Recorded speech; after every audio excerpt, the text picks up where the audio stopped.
guys, it's a Proud Cat Lover, and today I'm making a little update on Ember. If you saw the little video I did with Eclipse and her shedding, then you will have seen or heard that I am having dehydration problems with Ember.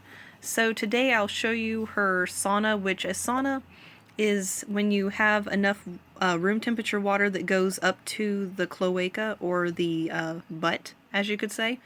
It's only deep enough to go up to there, and stay in there. There's a little hole because this is a cleaned out lay box that I had for her, and of course where I'm not going to be breeding her after all, I just cleaned it out and put it in there. But I've been getting a ton of very helpful advice and suggestions on my Facebook group that I'm in. So I went by Dillon's, which you can go by a Walmart or whatever store you have and get some, but I got unflavored Pedialyte, which is something that would be in the baby aisle, and it would be a clear liquid. Equal amounts of the water to the Pedialyte. So I did 1/4 of a cup of water to 1/4 of a cup of Pedialyte. This is a bigger container though, so it will differ in amount depending on how big your container is.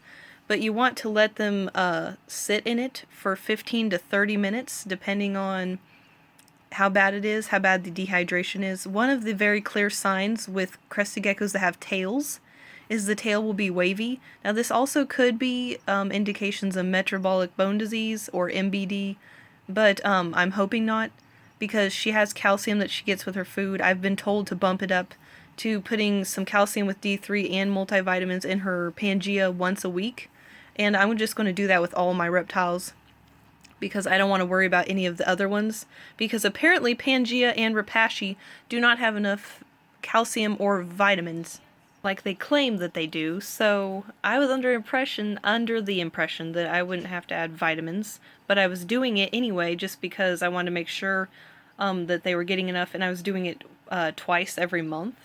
Well, people were telling me that they've done research and that it is not enough vitamins for them like they have said. So yeah, for anyone that feeds any type of crested gecko diet, I suggest buying calcium with D3 and adding that a tiny little bit. Like I have those stir sticks for coffee, and I just put a little tiny bit in the tip of that straw and then I dab it in there. There's no specific amount that I do, I just do a small amount. I just kind of eyeball it to make sure it's not too much. And so I would suggest to anybody to start doing that if you can afford it. And like I said in previous videos, which it's been a while so I'll say it again, calcium does not cost a lot. It costs maybe like $5, and you get a decent sized container, and you don't go through it very quickly unless you have a whole bunch of reptiles.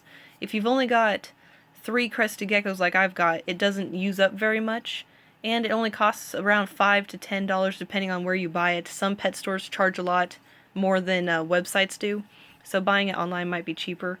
But just because you don't want your reptiles to get metabolic bone disease, that's nasty stuff.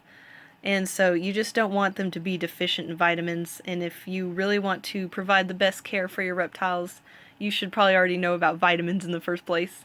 So, but, and she's kind of peeking out the top now. You need to stay down in there, silly. Your 15 minutes isn't up yet.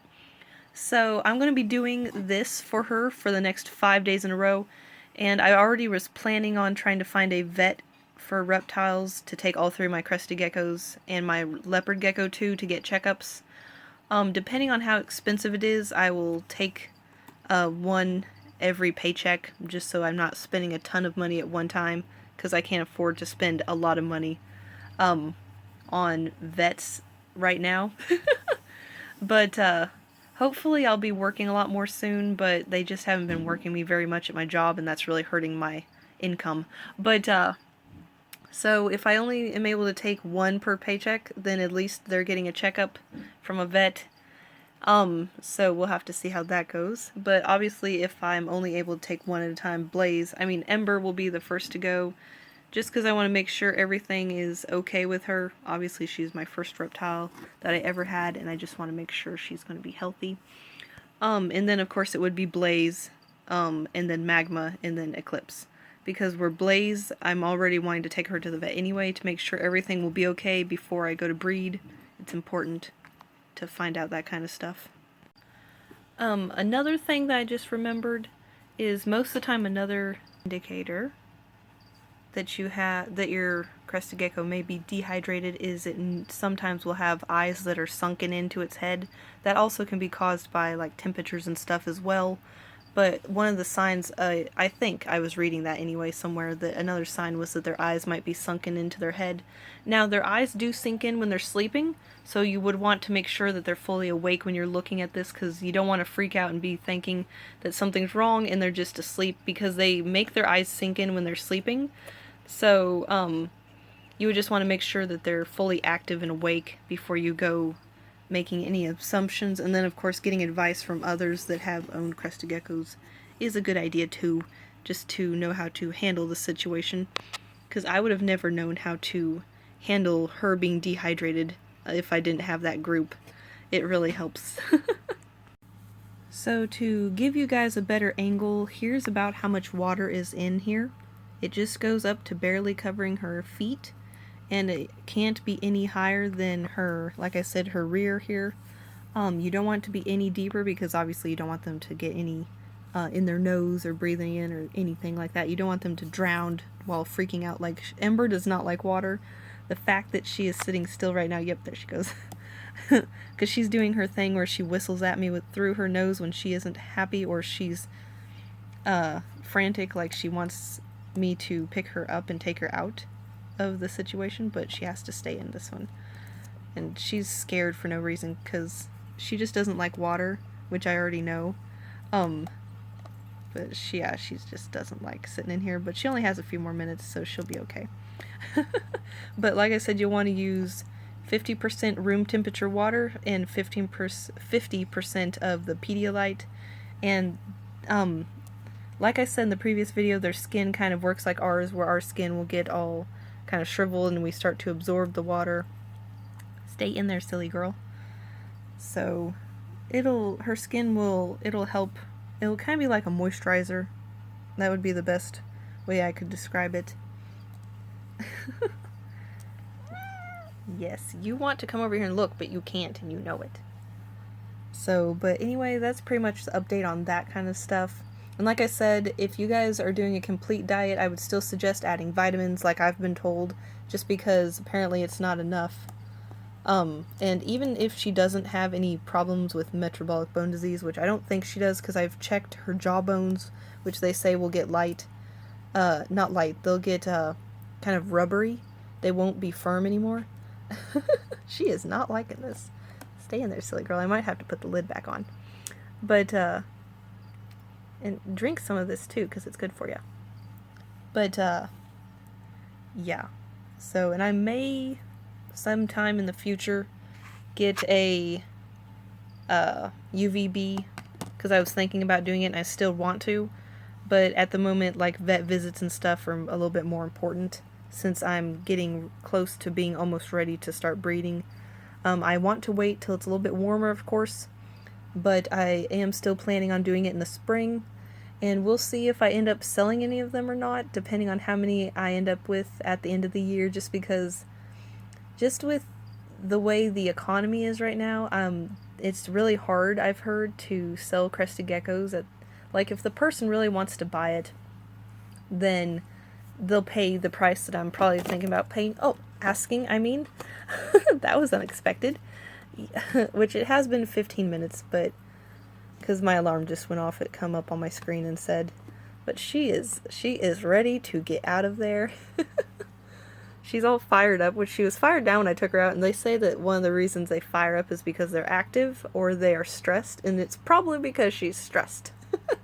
She didn't like being in that water. But, so, yeah.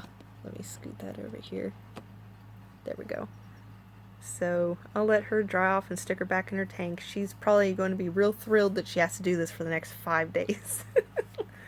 But, yeah, anyway, with the babies, and of course, I won't be breeding Ember, as I just want to tell you guys real quick. It'll be Blaze and Magma, which, if you're curious what they look like, you can look in some of my other videos.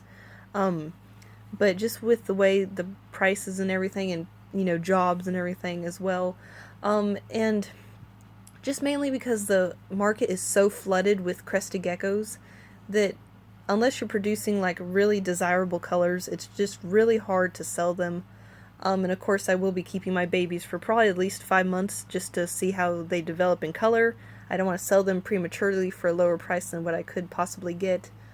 I mean, I'm not out to make money, but I would like to make enough money that it can help pay for all the expense that I've had to put into purchasing their parents and everything. And I may even keep some as holdbacks just because I'm hoping to get some good morphs and colors out of Magma and Blaze. And another reason is I just want to make sure to whoever buys my Crested Geckos that they're knowledgeable, because I want them to go to good homes and everything with people that actually care and everything. Not just a kid. I mean, there are children out there, I will say real quick, that are very extremely responsible, because I was one of them. It really helps if your parents are willing to help you, and if you start out with animals when you're young, it really helps to kind of build character and as well as responsibility. So I will say there are children out there that are really good with animals, and then there's the children that squeeze them and grab their feet and their tails and their, wherever they can grab. So then there's those kind. So, yeah. But I just want to be able to sell them to a responsible owner, and that's pretty much what I was trying to say. So, anyway, guys, thank you for watching. If you have any questions, feel free to ask in the comments below. And thank you so much if you're a subscriber. Have a good day.